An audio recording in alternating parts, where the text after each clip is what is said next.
Ma jeune belle-sœur est à quatre pattes, nettoyant le sol. Le souvenir de la nuit dernière, et l'air gênant qui pèse maintenant entre nous. Pourtant, mes yeux sont fixés sur sa silhouette. Même après l'avoir possédée une fois, il est difficile de l'approcher à nouveau. La culpabilité me ronge. Mais je finis par agripper ses hanches, plus fort qu'hier. Ah, Alain. C'est encore mieux qu'hier. C'est vrai? Oui. Mon beau-frère, ne t'arrête pas. Fais-le plus fort. Dans le silence du salon, seul le bruit sourd et régulier de nos corps s'intensifiait. La culpabilité et la raison n'avaient plus aucun pouvoir cette nuit-là. Le crépuscule jetait son ombre sur la maison. L'histoire d'aujourd'hui est celle de ma jeune belle-sœur, venue prendre soin de ma femme malade. Et tout commence maintenant. Le vent marin de la côte normande était plus mordant qu'on ne l'imaginait. Chaque matin, en ouvrant la porte de ma petite épicerie et en levant le rideau de fer, je prenais à nouveau conscience du poids de ma vie. Ces temps-ci, même ce vent me fait sentir coupable envers toi. Je marmonnais ces mots pour moi-même en tournant la tête vers la direction de l'hôpital. C'est là que se trouvait ma femme. Celle qui avait été toute ma vie, et qui, encore aujourd'hui, soutenait mes journées. Claire, ma femme de 55 ans, était à l'hôpital depuis 3 ans. Ce qui semblait n'être au début qu'une simple fatigue s'était révélé, après une série d'examens, être une maladie rare. Depuis ce jour, le temps s'était arrêté pour notre couple. Alors, Alain, vous allez à l'hôpital aujourd'hui encore? Me demande un client habitué. J'hoche brièvement la tête avec un sourire. Les frais d'hôpital, les factures, les médicaments de ma femme, je ne pouvais pas me reposer, même si je le voulais. Le jour où je fermerais boutique serait le jour où le traitement de Claire s'arrêterait. Depuis quelque temps, une autre personne était à mes côtés. Juliette, la sœur cadette de ma femme, venue de Paris. Alain, je m'occuperai de ma sœur. C'est mon devoir. Juliette était une femme célibataire de 40 ans passés. Elle n'était pas mariée, avait un caractère droit et se montrait très débrouillarde. Pour moi, elle était simplement une personne pour qui j'éprouvais une immense gratitude. Je l'ai installée dans l'ancienne chambre de notre fille, mais elle passait la plupart de son temps à l'hôpital. Je ne rentrais que tard le soir, après le travail, et je sentais alors la présence de Juliette dans la soupe chaude posée sur la table du salon, les chemises repassées, et la lumière tamisée laissée allumée. Elle parlait peu, se montrait discrète. Mais étrangement, tout cela touchait une corde sensible en moi ces derniers temps. « Comment peux-tu penser à de telles choses ?» me réprimandai-je. Juliette n'est que la sœur de ma femme, et je suis le mari qui attend le retour de son épouse. Mais alors? Alors pourquoi, ce matin, alors que Juliette traversait la cuisine en attachant ses cheveux, mon regard a-t-il suivi un instant la ligne de sa nuque et de sa taille? Notre fille vit et travaille maintenant à Paris. Elle a fait ses études et trouvé un emploi dans la capitale, et ses visites à la maison se font rares. C'est Juliette qui occupe sa chambre désormais. La plupart du temps, elle dort à l'hôpital et ne rentre que pour se doucher ou récupérer du linge. Nous n'avions donc que peu d'occasions de nous croiser. Pourtant, j'avais l'impression que la maison était devenue plus nette, plus chaleureuse. Les serviettes dans la salle de bain étaient toujours bien pliées, il y avait toujours une trace de bouillon laissée à mijoter dans la cuisine. Et un jour, les chaussettes que j'avais nonchalamment laissées traîner étaient proprement rangées dans le panier à linge. « Alain, j'ai fait un peu de rangement. Dites-moi si ça vous dérange. » « Pas du tout. Merci. Sans toi, j'aurais vraiment eu du mal. » Ces mots étaient sincères. J'étais vraiment reconnaissant. Puis, un soir tard, en rentrant du travail, je traversais le salon plongé dans le noir en direction de ma chambre, quand j'entendis la porte de la salle de bain s'ouvrir. Juliette en sortit, les cheveux enroulés dans une serviette, vêtue d'un simple t-shirt ample et d'un short. À cet instant, je me suis figé.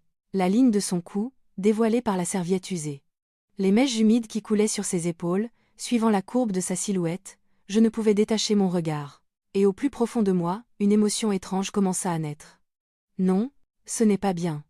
Je secouai la tête et me retournai pour entrer dans ma chambre. Mon cœur battait anormalement vite. C'est juste de la reconnaissance, rien de plus. Je me le suis répété des dizaines de fois, mais depuis ce jour, mes yeux se tournaient sans cesse vers le salon. En cette nuit où ma femme m'attendait à l'hôpital. Goûtez ça, Alain. Vous devez être fatigué après votre journée à l'hôpital. Juliette me tendit un bol de velouté de potimarron. Ce n'était rien d'extraordinaire. Mais le simple fait que quelqu'un se soucie de ma journée me réchauffa particulièrement. Merci. C'est vraiment délicieux, dis-je en posant mes couverts. Ma belle-sœur répondit par un sourire et débarrassa tranquillement la table. C'était une nuit calme. La télévision était éteinte. Sur la table, une lampe douce était allumée, et je regardais distraitement sa silhouette. Elle était penchée au-dessus de l'évier, faisant la vaisselle. Sa nuque exposée derrière ses cheveux soigneusement attachés. La ligne de ses épaules bien dessinée et la courbe de ses reins, légèrement visible sous son t-shirt. Je fermai brusquement les yeux. Non, ne pense pas à ça. Je n'ai pas le droit. Pourtant, bizarrement, après ce jour, chaque fois que Juliette était dans la cuisine, je trouvais un prétexte pour m'approcher, que ce soit pour aller chercher de l'eau ou faire semblant de chercher quelque chose. Elle ne semblait rien remarquer, toujours aussi sereine. Alain, pourquoi me regardez-vous comme ça, l'air absent, me demanda-t-elle un jour avec un léger sourire. Mon cœur manqua un battement. Ah, c'est juste que... Je me disais que tu rendais cette maison vraiment chaleureuse. Les mots étaient sortis avec effort. Elle sourit. Quelle signification se cachait derrière ce sourire? Je l'ignorais. Ou plutôt, je préférais l'ignorer. J'espérais que ce sentiment resterait enfoui en moi. Et qu'il ne se traduirait jamais en actes. Mais en étais-je vraiment capable? Ce jour-là, j'étais particulièrement épuisée. Mes jambes étaient raides après une journée passée debout à la boutique et à l'hôpital, et mon cœur était lourd. L'état de Claire empirait. Pourtant, elle souriait encore. Même avec son visage fatigué par la chimiothérapie, dès qu'elle me voyait, ses premiers mots étaient « Tu as eu une dure journée, mon chéri ».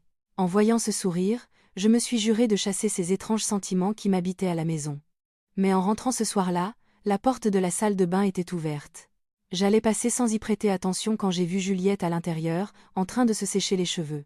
Debout devant le grand miroir, une serviette autour du cou, elle ne portait qu'une fine nuisette par-dessus ses sous-vêtements. Chaque fois qu'elle secouait la tête pour sécher ses cheveux, ses épaules et sa clavicule se dévoilaient avec une grâce naturelle.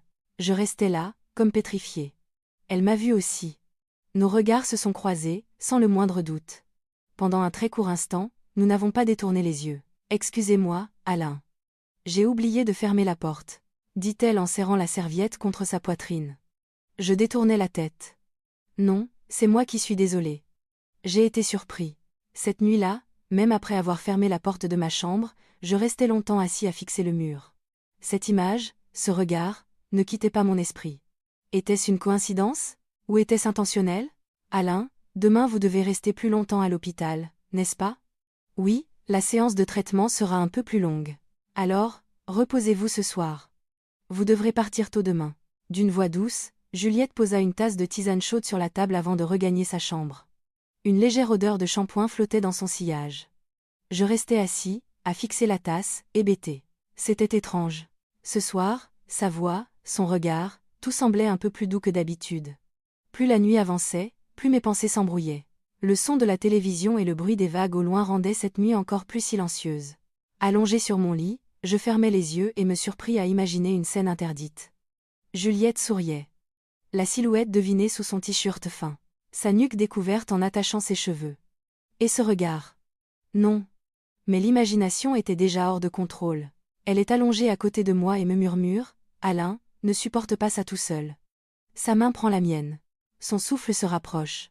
Je me redressai d'un coup. Mon cœur battait la chamade, ma respiration était courte. Dehors, le clair de lune sur la Manche brillait paisiblement. Je me tins le front et restai assis ainsi un long moment. J'avais eu une mauvaise pensée.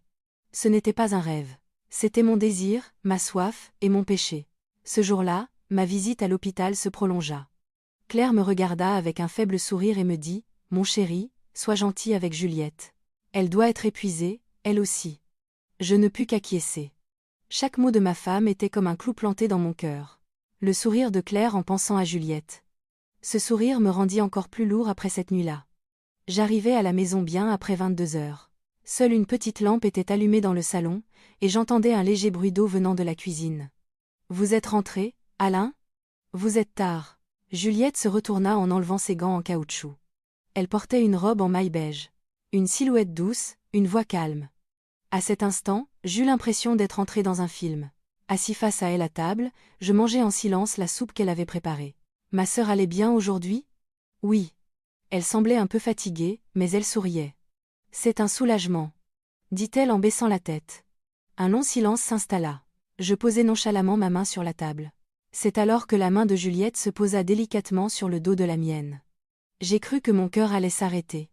Alain, dit-elle. Sa voix était basse et calme, mais l'émotion qu'elle contenait était claire. Je ne pus rien dire. Incapable de bouger, je restais figé par la chaleur de sa main. Parfois, vous me faites tellement de peine. Ses yeux étaient rougis. Je n'ai pas retiré ma main. Au contraire, mes doigts se refermèrent lentement sur les siens. Ma respiration se fit plus courte. L'air lui-même semblait peser lourdement cette nuit-là. Personne ne voyait cette scène. Mais nous savions tous les deux qu'il n'y avait plus de retour en arrière possible. Le salon sombre, sous la lumière orangée de la lampe, nous étions assis face à face. Pas un mot, mais une émotion plus claire que n'importe quelle parole emplissait l'espace. Je levai lentement la tête. Elle me regardait calmement, les mains jointes sur ses genoux. Alain, quand cette nuit sera passée, nous devrons vivre comme si rien ne s'était passé, n'est-ce pas? Je ne pus répondre à ces mots. Mon regard resta fixé sur elle. Ses yeux tremblaient. Était-ce de l'inquiétude, de l'excitation, ou la peur de briser un interdit? Lentement, je tendis la main. Au moment où mes doigts effleurèrent les siens, Juliette ferma les yeux. Et c'est elle qui s'approcha la première. Doucement, très doucement. Son front toucha mon épaule, et je posai ma tête contre la sienne. Nous sentions la chaleur de nos corps, nos souffles tremblants. Les centaines d'émotions que nous n'avions jamais pu nous dire battaient à l'unisson, comme un seul cœur. Alain, j'ai tellement résisté. Sa voix tremblait. Je levai la tête et la regardai dans les yeux. Elle pleurait, mais sans me quitter du regard. À cet instant, nos lèvres se rencontrèrent, lentement, silencieusement, nos respirations devinrent plus profondes. Le temps semblait s'être arrêté, et l'air se réchauffait de plus en plus. Je la pris dans mes bras. Ses cheveux, ses épaules, sa taille. Tout était d'une chaleur déchirante. Et douloureux. Sur le lit, nous nous sommes étreints en silence. Sans murmure, sans aveu, sans excuse. Simplement unis par le désir, par l'émotion. Le lendemain matin, quand je suis sortie dans le salon, Juliette était déjà partie. Sur la table, il y avait un bol de soupe chaude et, à côté, un mot. Alain, je vais à l'hôpital en avance. Faisons comme si de rien n'était. Nous le devons, n'est-ce pas? Je fixai longtemps ces mots avant de plier lentement le papier et de le mettre dans ma poche. Comme si de rien n'était. Était-ce vraiment possible? Après ce jour, Juliette devint encore plus discrète. Elle dormait plus souvent à l'hôpital et évitait de me croiser quand elle rentrait à la maison. Mais il y avait une gêne palpable. Sa voix, son regard, chacun de ses gestes semblait différent de la veille. Cela me mettait encore plus mal à l'aise. J'essayais de l'éviter, mais je me retrouvais à errer dans la maison, suivant son parfum. Depuis cette nuit-là, je n'avais pas eu un seul instant de paix. Claire, sur son lit d'hôpital, m'attendait toujours en souriant. Juliette est une perle, n'est-ce pas? Nous lui devons beaucoup tous les deux. Je ne pus répondre. Ma gorge était nouée, mes lèvres bougeaient mais aucun son ne sortait. Je ne pouvais pas me pardonner pour cette nuit. Mais le plus grand problème était qu'elle restait en moi. Le contact de ses doigts, la chaleur de ses lèvres, la courbe douce de sa taille contre ma main, rien ne s'effaçait avec le temps. C'était une nuit particulièrement fraîche. Le vent de fin d'automne secouait les fenêtres, et j'étais en train de mettre dans la machine à laver la couverture que Claire aimait tant. Soudain, la porte d'entrée s'ouvrit. Je suis rentrée. C'était Juliette. Elle enleva son bonnet, son visage marqué par la fatigue d'une longue journée à l'hôpital. « Comment va ma sœur? Elle a eu une journée particulièrement difficile. Mais elle sourit dès qu'on parle de vous. » Ces mots me brisèrent le cœur. « Tu dois être très fatiguée aussi. » « Ça va. » Elle dit cela et entra dans sa chambre. Je m'assis un instant à table, fermant les yeux en silence. Un long moment plus tard, sa porte s'entr'ouvrit. « Alain? On peut parler un instant ?» Je levai la tête. Elle portait un fin gilet en maille. Ses yeux étaient cernés de fatigue, mais brillaient d'une sorte de détermination indéfinissable. Nous nous sommes assis en silence. Elle prit la parole la première. « Vous regrettez cette nuit-là » Je ne répondis pas. Elle ne détourna pas le regard. « Moi, je ne regrette rien. Je suis désolée pour ma sœur, mais depuis cette nuit, je ne pense qu'à vous. » Mon cœur s'emballa. Non, il battait à tout rompre, comme s'il allait sortir de ma poitrine. « Juliette » l'appelai-je à voix basse. Elle prit doucement ma main. Cette fois, c'est moi qui me levai le premier. Je la regardai et fis quelques pas vers elle. Elle me suivit sans un mot. Dans la chambre, nous nous fîmes de nouveau face. Il n'y avait plus d'hésitation. La culpabilité initiale se transformait en habitude. Nos lèvres se touchèrent, nos souffles se mêlèrent, nos cœurs battirent à l'unisson. Mes doigts glissèrent sur sa peau, et elle ferma doucement les yeux. « Alain, aujourd'hui, c'est encore mieux que la première fois. » Au moment où son murmure atteignit mon oreille, je ne pus plus ignorer ce sentiment. Le lendemain matin, sur la table, il ne restait qu'un bol de soupe séchée.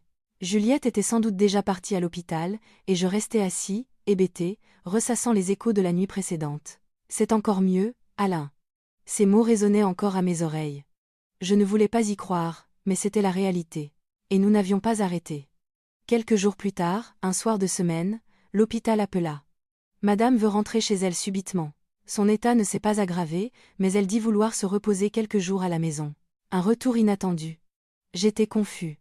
Cette nuit-là, Juliette dormit dans le salon, et Claire dans la chambre de notre fille. Chacun se retira en silence dans son espace. Mais je ne trouvais pas le sommeil. Passé 1 heure du matin, quelqu'un frappa à ma porte. C'était Juliette. Alain, un instant. Son murmure était d'une prudence extrême. J'hésitais. Mais je finis par ouvrir la porte. À cet instant, nous ne fîmes plus qu'un. Comme une promesse tacite, nos baisers s'enchaînèrent, et ses mains s'enroulèrent autour de mes épaules. La chambre n'était remplie que du son de nos respirations. Prudemment, lentement, mais de plus en plus profondément. C'est alors que je sentis quelque chose à travers la porte entr'ouverte. Un regard froid, silencieux, lourd. Mes yeux se tournèrent vers l'interstice de la porte et là, Claire se tenait debout. Son regard était fixe, sans la moindre trace d'émotion. Elle ne pleurait pas, ne se mettait pas en colère. Elle regardait simplement, comme si elle savait déjà tout. J'ai cru que j'allais suffoquer. Juliette, elle, ne s'était encore rendue compte de rien. À travers cette fente, notre péché était exposé dans un silence de mort. Après ce jour, Claire ne dit plus un mot. Elle traversait toujours le salon de son pas fragile, réchauffait la soupe dans la cuisine et, à mon retour du travail, m'accueillait avec un léger sourire. « Tu as eu une dure journée, mon chéri. » Ces mots n'avaient pas changé.